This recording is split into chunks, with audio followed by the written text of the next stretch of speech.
দর্শক সবাইকে মহান বিজয় দিবসের শুভেচ্ছা জানিয়ে শুরু করছি নিউজ 24 এর সংবাদ। আর পুরো সংবাদে আপনাদের সাথে আছি আমরা দুজন, আমি ফয়সাল মাহমুদ এবং আমি সানজিদা ইসলাম। দর্শক দেখছিলেন বিআরবি কেবলস সংবাদ শিরোনাম। চলে যাব পুরো খবরে। সংসদ নির্বাচন ও গণভোটের মাধ্যমে ঠিক হবে নতুন বাংলাদেশের ভবিষ্যৎ ও অগ্রযাত্রার গতিপথ। তবে সন্ত্রাস ঘটিয়ে থামানো যাবে না দেশের গণতান্ত্রিক অগ্রযাত্রা। মহান বিজয় দিবস উপলক্ষে জাতির উদ্দেশ্যে ভাষণে এমন মন্তব্য করেন প্রধান উপদেষ্টা ডক্টর মোহাম্মদ ইউনূস। বলেন, পরাজিত ফ্যাসিস্টরা আর দেশে ফিরতে পারবে না। জানান, সুষ্ঠু ভোটের জন্য সব ধরনের প্রস্তুতি সম্পন্ন করা হয়েছে। গত তিনটি নির্বাচনে সুষ্ঠু পরিবেশ না থাকায় এবারের ভোট নিয়ে ব্যাপক আগ্রহ আছে জনমনে। যদিও সাম্প্রতিক রাজনৈতিক অস্থিরতা সহ আরও নানা কারণে ভোট কেমন হবে তা নিয়ে নানা আলোচনা রয়েছে ভোটারদের মাঝে। বিজয় দিবস উপলক্ষে সন্ধ্যায় জাতির উদ্দেশ্যে দেওয়া ভাষণে প্রধান উপদেষ্টা জানান, সুষ্ঠু ও গ্রহণযোগ্য নির্বাচনের দৃষ্টান্ত স্থাপন হবে এবার। এই কারণেই আমরা গণভোটের আয়োজন করেছি, যাতে দেশের ভবিষ্যৎ সংস্কার দিশা নির্ধারণে জনগণ সরাসরি সিদ্ধান্ত দিতে পারেন। এই গণভোট হবে বাংলাদেশের ইতিহাসে নতুন মাইলফলক। এখানে আপনাদের প্রতিটি ভোট আগামী দিনের রাষ্ট্র ব্যবস্থার ভিত্তি স্থাপন করবে। এ সময় প্রধান উপদেষ্টা বলেন, ত্রয়োদশ জাতীয় নির্বাচন ও গণভোট বাংলাদেশের পরিবর্তনের ঐতিহাসিক মুহূর্ত হবে। বাংলাদেশের ভবিষ্যৎ পথরেখা নির্ধারণের এক ঐতিহাসিক মুহূর্ত। আমরা কোন ধরনের রাষ্ট্র প্রত্যাশা করি তা নির্ভর করবে গণভোটের ফলাফলের উপরে। এই ভোটের মাধ্যমে ঠিক হবে নতুন বাংলাদেশের চরিত্র, কাঠামো ও অগ্রযাত্রার গতিপথ। জানান, পরাজিত ফ্যাসিস্ট শক্তিরা আর কখনোই ফিরতে পারবে না। পরাজিত শক্তি ফ্যাসিস্ট টেররিস্টদের এই অপচেষ্টা সম্পূর্ণভাবে ব্যর্থ করে দেওয়া হবে। ভয় দেখিয়ে, সন্ত্রাস ঘটিয়ে বা রক্ত ঝরিয়ে এদেশের গণতান্ত্রিক অগ্রযাত্রাকেও থামাতে পারবে না। পরাজিত ফ্যাসিস্ট শক্তি এদেশের পবিত্র মাটিতে আর কোনো দিন ফিরে আসবে না। শরীফ ওসমান হাদির উপর হামলাকারীদের কোনো ছাড় দেওয়া হবে না বলেও জানান প্রধান উপদেষ্টা। শরীফ ওসমান হাদির উপর সম্প্রতি যে হামলার ঘটনা ঘটেছে তা শুধু একজন ব্যক্তির উপর আঘাত নয়, এটি বাংলাদেশের অস্তিত্বের উপর আঘাত। ঘটনার সঙ্গে জড়িতদের প্রাথমিকভাবে চিহ্নিত করা গেছে। আমি দেশবাসীকে আশ্বস্ত করতে চাই, যারা এই ষড়যন্ত্রে জড়িত তারা যেখানেই থাকুক না কেন, তাদের কাউকে ছাড় দেওয়া হবে না। জানান, নির্বাচনের মধ্য দিয়ে দেশে শান্তি ফিরবে। এজন্য রাজনৈতিক দলগুলোকে সহনশীল থাকার আহ্বান জানান প্রধান উপদেষ্টা। আব্দুল্লাহ মামুন, নিউজ 24, ঢাকা। মহান বিজয়ের 55 বছরে পদার্পণের দিনে সূর্যোদয় হয় জাতির শ্রেষ্ঠ সন্তানদের প্রতি শ্রদ্ধা জ্ঞাপনের মধ্য দিয়ে। রাষ্ট্রপতি মোহাম্মদ শাহাবুদ্দিন ও প্রধান উপদেষ্টা ডক্টর মোহাম্মদ ইউনূসের জাতীয় স্মৃতিসৌধে শ্রদ্ধা জানানোর মাধ্যমে দিবসের আনুষ্ঠানিকতা শুরু হয়। সরকারের উপদেষ্টা রাজনৈতিক দলের পাশাপাশি সর্বস্তরের জনগণ ভালোবাসায় সিক্ত করেন জাতীয় স্মৃতিসৌধ। বিজয়ের নতুন সূর্যোদয়ে এলো মুক্তির সেই দিন। জাতির শ্রেষ্ঠ সন্তানদের বীরত্বে মহান বিজয়ের 55 বছরে বাংলাদেশ। যাদের রক্তের বিনিময়ে অর্জিত এই বিজয়, তাদের প্রতি শ্রদ্ধা জানাতে জাতীয় স্মৃতিসৌধে রাষ্ট্রপতি মোহাম্মদ শাহাবুদ্দিন। সশস্ত্র সালাম, পিউগলে করুণ সুর আর ফুলেল শ্রদ্ধায় স্মরণ করলেন বীর শহীদদের। পরে শ্রদ্ধা জানান প্রধান উপদেষ্টা ডক্টর মোহাম্মদ ইউনূস। নীরবে দাঁড়িয়ে স্মরণ করেন দেশের জন্য সর্বোচ্চ ত্যাগ স্বীকারকারীদের। এ সময় স্যালুট জানায় সশস্ত্র বাহিনীর একটি চৌকস দল। রাষ্ট্রপতি ও প্রধান উপদেষ্টার পর শ্রদ্ধা জানান প্রধান বিচারপতি ও উপদেষ্টা পরিষদের সদস্যরা। সরকারের 2 উপদেষ্টা বলেন, শহীদদের আকাঙ্ক্ষা পূরণে আগামী নির্বাচনের মাধ্যমে যাত্রা হবে গণতান্ত্রিক বাংলাদেশের। আমাদের প্রত্যাশার জায়গা থেকে আমরা বলে দিতে পারি যে আমরা শান্তিপূর্ণ, সুষ্ঠু, স্বতঃস্ফূর্ত একটা নির্বাচনের দিকে তাকাচ্ছি। অবশ্যই এটার বিপরীতে এখন দেখতে পাচ্ছি আরো বেশি প্রকট করে যে প্রতিপক্ষ যে আঘাতগুলো হানছে সেগুলো আসলে রক্তাক্ত একটা সংঘাতময়। সেটার জন্য আমাদেরকে এখন বাড়তি প্রস্তুতি নিতে হচ্ছে। শহীদ মুক্তিযোদ্ধা যারা আছেন, আহত মুক্তিযোদ্ধা যারা আছেন, যারা আপনার ওই সময় নানান আত্মত্যাগের মাধ্যমে বাংলাদেশকে স্বাধীন করেছেন, তাদের প্রতি কৃতজ্ঞতা, শ্রদ্ধা, ভালোবাসায় মন সিক্ত হয়। রাষ্ট্রীয় আনুষ্ঠানিকতা শেষে জাতীয় স্মৃতিসৌধ উন্মুক্ত করে দেওয়া হয় সর্বসাধারণের জন্য। একাত্তরের দীর্ঘ 9 মাসের রক্তক্ষয়ী যুদ্ধের পর অর্জিত যেই স্বাধীনতা, যেই বিজয়, তারপরও বিগত 54 বছরে গণতন্ত্রের জন্য, স্বাধীনতার জন্য, সার্বভৌমত্বের জন্য বাংলাদেশের মানুষের বারবার কেন রাস্তায় নামতে হয়, বারবার কেন জীবন বিসর্জন দিতে হয়, সেই প্রশ্ন রেখে গেছেন সাধারণেরা। একই সাথে তারা প্রত্যাশা করেছেন ভবিষ্যতে গণতন্ত্রের জন্য আর যেন নতুন করে কারো জীবন দিতে না হয়। মারুফা রহমান, নিউজ 24, সাভার স্মৃতিসৌধ, ঢাকা। 55 বছরে পা দিল বাংলাদেশ। মুক্তিযুদ্ধের বীর সন্তানরা 9 মাসের রক্ত গঙ্গা পেরিয়ে এনেছিল বিজয়। শ্রদ্ধা আর ভালোবাসায় তাদের স্মরণ করছে গোটা দেশ। শ্রদ্ধার কাতারে আজ এক হয়েছে বয়স্ক, তরুণ ও শিশু। তাদের প্রত্যাশা এমন বাংলাদেশ গড়ে উঠুক যেখানে 71-এর সাহসে গর্বিত হবে 24-এর গণ অভ্যুত্থান। রিশাদ হাসানের রিপোর্ট, ছবি তুলেছেন মেহেদি হাসান সুমন।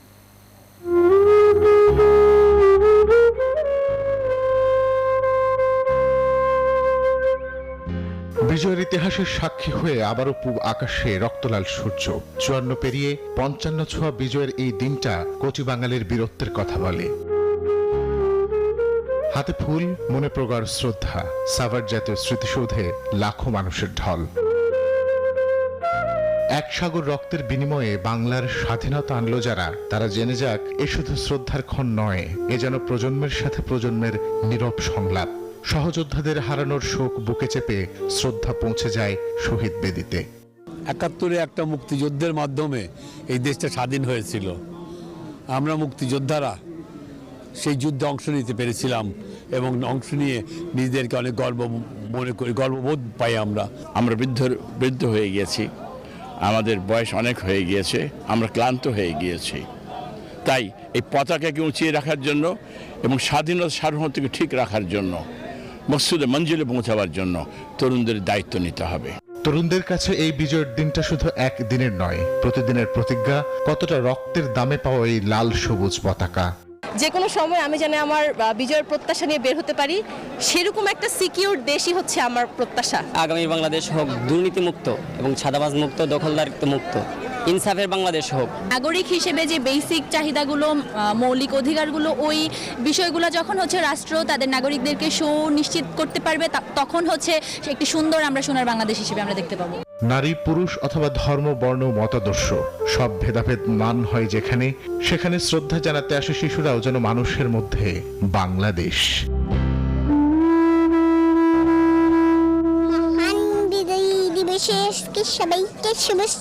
আজকে আমরা এখানে এসেছি ফুল দেওয়ার জন্য, শহীদদের সম্মান জানানোর জন্য। এখানে এসে আমি অনেক উজ্জীবিত হচ্ছি। কারো হাতে জাতীয় পতাকা, কারো পরনে লাল সবুজ শাড়ি বা পাঞ্জাবি। বুক জুড়ে বিজয়ের প্রতিধ্বনি। শুধু প্রশ্ন একটাই, আমরা কি এই ঋণ শোধ করতে পেরেছি?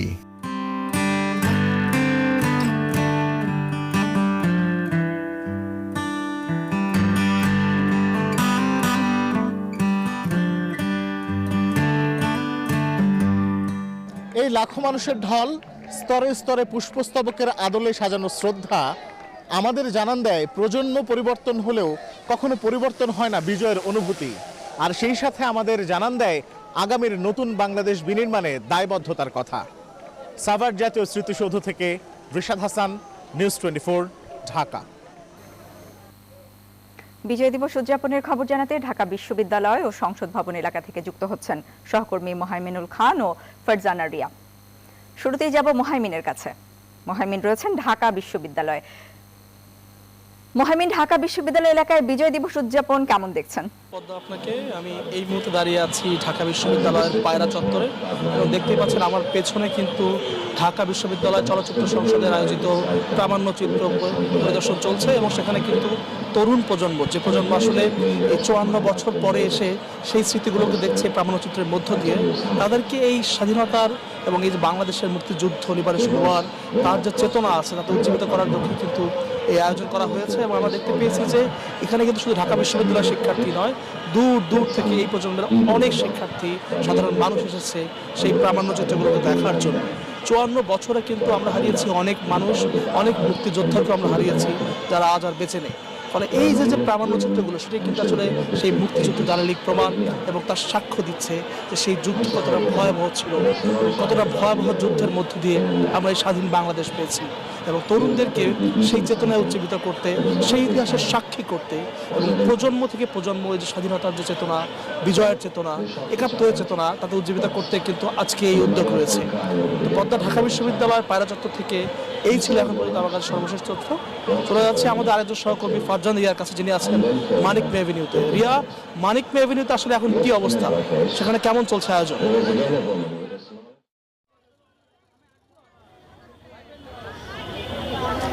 ধন্যবাদ মোহাইমিন, আপনাকে বিজয় দিবসের শুভেচ্ছা। এই মুহূর্তে আমি মানিক মিয়া এভিনিউর ঠিক সংসদের সামনে অবস্থান করছি। আমার বাম পাশে আছে সংসদ ভবন। এখানে দেখতে পাবেন যে লাল সবুজ লাইটে কিন্তু সাজানো হয়েছে। এছাড়া আশেপাশে যে সরকারি ভবনগুলো আছে সব কিছু কিন্তু সাজানো আছে। এখানে দেখতে পাবেন যে আসলে সকল শ্রেণী পেশা ধর্ম বর্ণের মানুষ এখানে এসেছেন। তারা আসলে বাংলাদেশের যে 54 বছর পার হয়েছে এবং 55 বছরে পা দিয়েছে, এই দিনটি উদযাপন করতে কিন্তু আসলে বাংলাদেশের সকল ধর্মের মানুষ, সকল বর্ণের মানুষ কিন্তু একত্রিত হয় এবং তারা উদযাপন করেন। এই মুহূর্তে মানিক মিয়া এভিনিউতে ঠিক তেমন কোনো বিশেষ আয়োজন না থাকলে এখানে কিন্তু বিভিন্ন ধরনের স্টল বসেছে। সেখানে চুড়ি থেকে শুরু করে খাবারের আইটেম, এছাড়া বিভিন্ন ধরনের গৃহসজ্জার আইটেম নিয়ে কিন্তু এখানে দোকানিরা বসেছেন এবং এখানে কিন্তু প্রায় সকল ধরনের দর্শনার্থীরা আসছেন। তারা কিন্তু এখানে ঘুরছেন, জিনিসপত্র কেনাকাটা করছেন। বলা যায় যে আসলে এই দিনটি উদযাপন করতে কিন্তু তারা একত্রিত হয়েছেন। সবকিছু মিলে বলা যায় আসলে এই তরুণ প্রজন্মের কাছে কিন্তু বাংলাদেশের এই আবহ সবসময় থাকবে। প্রত্যেক বাংলাদেশের সকল বয়সী মানুষ কিন্তু এটি ধারণ করে এবং বহন করে। সারা বিশ্বের বিস্ময় তুমি আমার অহংকার, বাংলাদেশের এই অহংকার কিন্তু সকলেই তারা নিজের মনে বহন করে। তো এখান থেকে এই ছিল আমার কাছে সর্বশেষ তথ্য। বিজয় দিবসে বাংলার আকাশে উড়ল 54টি লাল সবুজের পতাকা। 54তম বিজয় দিবসকে স্মরণীয় করে রাখতে 54 জন প্যারাট্রুপার গড়েন নতুন রেকর্ড। মহান বিজয় দিবসের আয়োজনে সশস্ত্র বাহিনীর অংশগ্রহণে সকালে তেজগাঁওয়ে জাতীয় প্যারেড স্কোয়ারে মনোজ্ঞ ফ্লাই পাস্ট, প্যারা জাম্প এবং বিশেষ এরোবেটিক প্রদর্শনীর আয়োজন হয়।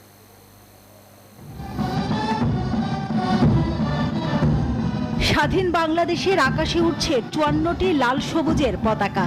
বিজয়ের 54 বছরকে স্মরণীয় করতে 12,000 ফুট উঁচু থেকে প্যারাশুটে নামলেন সশস্ত্র বাহিনীর সদস্যরা। দর্শক সারিতেও তখনও ছুঁয়ে গেছে বিজয়ের উল্লাস। রং ছড়ালেন বিরাট চেয়ারম্যান আশিক চৌধুরীও। আকাশের সাহসের প্রতীক হয়েছিল সেনাবাহিনীর 46 জন, বিমান বাহিনীর 5 জন এবং নৌবাহিনীর 2 জন। সব মিলিয়ে বিজয়ের 54 বছর উদযাপন হয়ে ওঠে স্মরণীয়। সর্বোচ্চ সংখ্যক প্যারাট্রুপার নামার মাধ্যমে অনন্য রেকর্ড গড়ে বাংলাদেশ। বিজয় দিবস উপলক্ষে রাজধানীর জাতীয় প্যারেড গ্রাউন্ডে এমন আয়োজন করে সশস্ত্র বাহিনী। এর আগে যোগ দেন প্রধান উপদেষ্টা ডক্টর মোহাম্মদ ইউনূস। দেশাত্মবোধক গানের সুরের সাথে সশস্ত্র বাহিনীর ব্যান্ড দলের পরিবেশনা, পুরো ভেন্যুতে তৈরি হয় অন্যরকম এক আবহ। এক পর্যায়ে আকাশে উড্ডয়ন করতে দেখা যায় সামরিক হেলিকপ্টার। সমন্বিত পরিকল্পনায় পরিচালিত হয় এমন ফ্লাইপাস প্রদর্শনী। বাংলাদেশের জাতীয় পতাকা এবং সেনা, নৌ ও বিমান বাহিনীর পতাকা বহন করে বিমানগুলো জাতীয় প্যারেড গ্রাউন্ডের আকাশ প্রদক্ষিণ করে।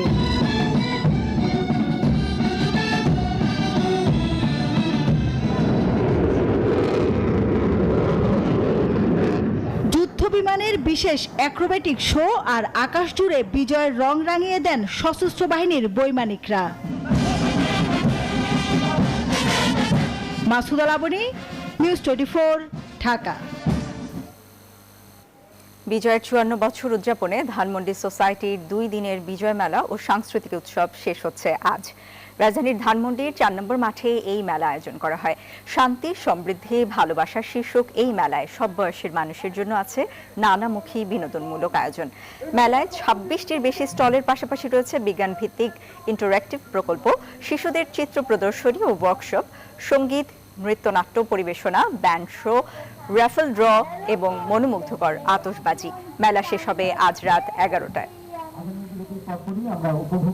আবহমান বাংলার যে সমস্ত সংস্কৃতি বা ঐতিহ্য যেগুলো হারিয়ে যাচ্ছে সেগুলো আমরা এই প্রজন্মের কাছে তুলে ধরছি। দেশকে ভালোবাসার জন্য আগামী প্রজন্ম যেন তাদের মধ্যে একটা দেশপ্রেম জাগ্রত হয়, সেটা তো আমাদেরই দায়িত্ব। জাতীয় স্মৃতিসৌধে শ্রদ্ধার মিছিলে আজ মিলিত হলো সব রাজনৈতিক দল। নেতারা বলেন আগামী নির্বাচনের মাধ্যমে গণতন্ত্র পুনঃপ্রতিষ্ঠা হবে। জামাত ৭১-এ স্বাধীনতা বিরোধী ছিল, এখনো তারা সেই অপচেষ্টা চালিয়ে যাচ্ছে বলেও অভিযোগ করেন তারা। পতিত শক্তি আওয়ামী লীগ এখনো দেশকে অস্থিতিশীল করার অপচেষ্টা চালিয়ে যাচ্ছে, নেমেছে টার্গেট কিলিং এর মিশনে। পূবের আকাশের এই লাল সূর্য জানান দিচ্ছে আজ মহান বিজয় দিবস। ১৯৭১ সালের এই দিনে রক্তক্ষয়ী মুক্তিযুদ্ধের মধ্য দিয়ে স্বাধীনতার চূড়ান্ত বিজয় অর্জন করে বাংলাদেশ। জাতির এই গৌরবোজ্জ্বল দিনে শহীদদের প্রতি শ্রদ্ধা জানাতে সাভারের জাতীয় স্মৃতিসৌধে পুষ্পার্ঘ্য অর্পণ করেছে বিএনপি, জেএসডি, গণ অধিকার পরিষদ, এনসিপি, এবি পার্টি সহ বিভিন্ন রাজনৈতিক দল। শ্রদ্ধা নিবেদন শেষে রাজনৈতিক দলের নেতারা বলেন, দেশ যখন একটি সুষ্ঠু নির্বাচনের দিকে হাঁটছে, ঠিক তখনই জুলাইয়ের গণ অভ্যুত্থানে অংশ নেওয়া সৈনিকদের টার্গেট করে হত্যা চেষ্টা সহ নানামুখী সহিংসতা চালানো হচ্ছে। আওয়ামী লীগ যারা নিজেদেরকে সবসময় মুক্তিযুদ্ধের সপক্ষের শক্তি হিসেবে দাবি করেছে, সেই আওয়ামী লীগ কিন্তু গণতন্ত্রকে হত্যা করেছে। যে বৈষম্য, যে হীন মানসিকতার কারণে যার প্রতিবাদে আমরা স্বাধীন হয়েছিলাম, স্বাধীনতা এত বছর পরেও আমরা সেই বৈষম্যহীন সমাজ গড়তে পারি নাই। বাম দলের নেতারা বলছেন, নির্বাচন প্রলম্বিত করার চেষ্টার কারণে দেশে অরাজক পরিস্থিতি তৈরি হয়েছে। এখন নির্বাচন কেন্দ্রিক যতটুকু আমরা সহিংসতা দেখছি, সেটার মূল কারণ নির্বাচনটা করতে না চাওয়ার প্রবণতা। ২৪-এর গণ অভ্যুত্থান উত্তর বাংলাদেশে আমাদের একটা অবাধ, সুষ্ঠু, গ্রহণযোগ্য নির্বাচনের পথে হাঁটা। যারা ২৪-কে ৭১-এর বিরুদ্ধে, ৭১-কে ২৪-এর বিরুদ্ধে এই জায়গা একটা বিপরীত জায়গায় দাঁড় করাতে চাচ্ছে, তারা বাংলাদেশের জনগণের সংগ্রামকে ধামাচাপা দিয়ে নিজেদের রাজনৈতিক স্বার্থ, দলীয় স্বার্থ চাপিয়ে দিতে চাইছে। সংস্কারের জায়গাগুলো যদি কার্যকর করা না যায়, তাহলে শুধুমাত্র একটি নেহায়েত নির্বাচনই হবে, কিন্তু আমি মনে করি না জন আকাঙ্ক্ষা তার মধ্য দিয়ে পূরণ হবে। আগামী ফেব্রুয়ারি নির্বাচন গণভোটকে কোনোভাবেই ঝুঁকির মধ্যে নিয়ে যাওয়া যাবে না। ফেব্রুয়ারি নির্বাচন এবং গণভোট আমাদের ইতিহাসের গুরুত্বপূর্ণ মাইল ফলক হিসেবে এটা চিহ্নিত হবে। এদিকে বিএনপি নেতারা বলেন, দেশের চলমান সংকটের একমাত্র সমাধান একটি গ্রহণযোগ্য জাতীয় নির্বাচন।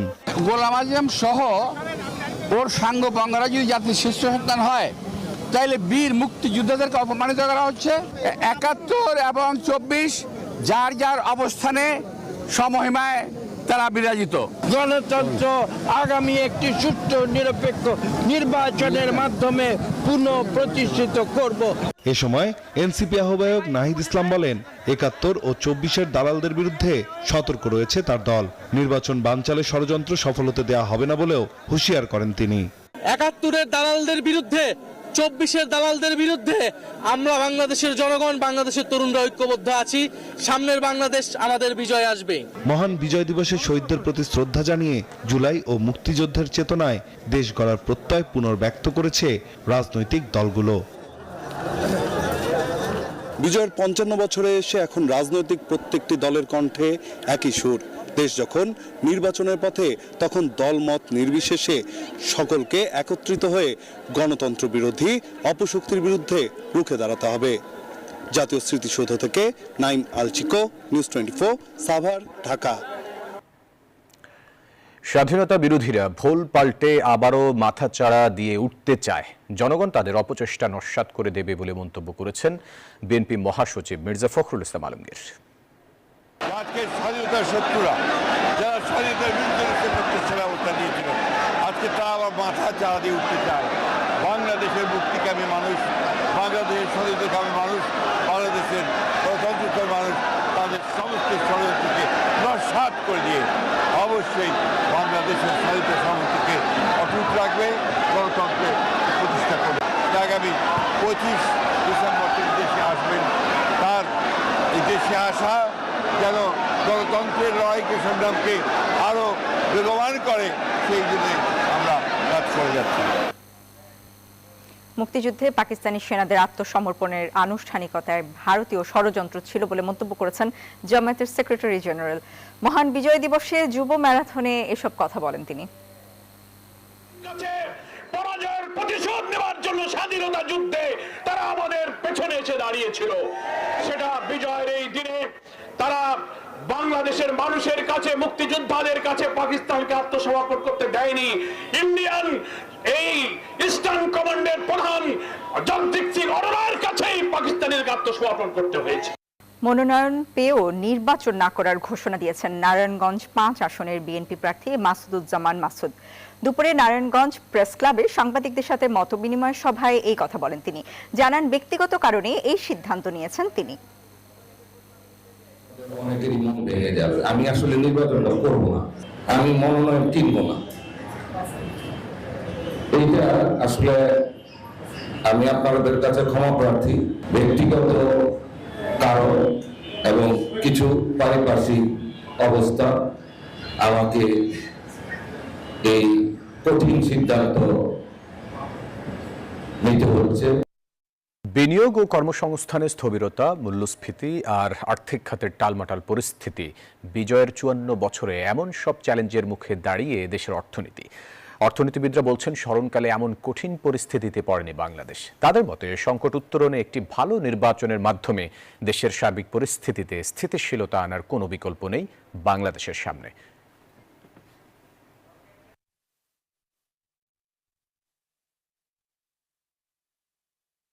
মহান বিজয় দিবস উপলক্ষে সামাজিক যোগাযোগ মাধ্যম এক্সে একটি পোস্ট দিয়েছেন ভারতের প্রধানমন্ত্রী নরেন্দ্র মোদী। মঙ্গলবার দেয়া ওই পোস্টে দিনটিকে ভারতের ঐতিহাসিক বিজয় বলে উল্লেখ করেন তিনি। তবে সেখানে একবারও বাংলাদেশের নাম উল্লেখ করেননি তিনি। নেই বাংলাদেশের স্বাধীনতার মূল প্রেক্ষাপট। ওই পোস্টে ভারতীয় সেনাদের ভূয়সী প্রশংসা করেছেন তিনি। মোদী লিখেছেন, তাদের সেনাদের ওই বীরত্বগাথা ভারতে প্রজন্মের পর প্রজন্মকে অনুপ্রাণিত করে যাচ্ছে। গেল বছরও বিজয় দিবসে তার শুভেচ্ছা বার্তায় বাংলাদেশের নাম ছিল না। আর এই ছিল নিউজ 24 সংবাদে। ধন্যবাদ সবাই।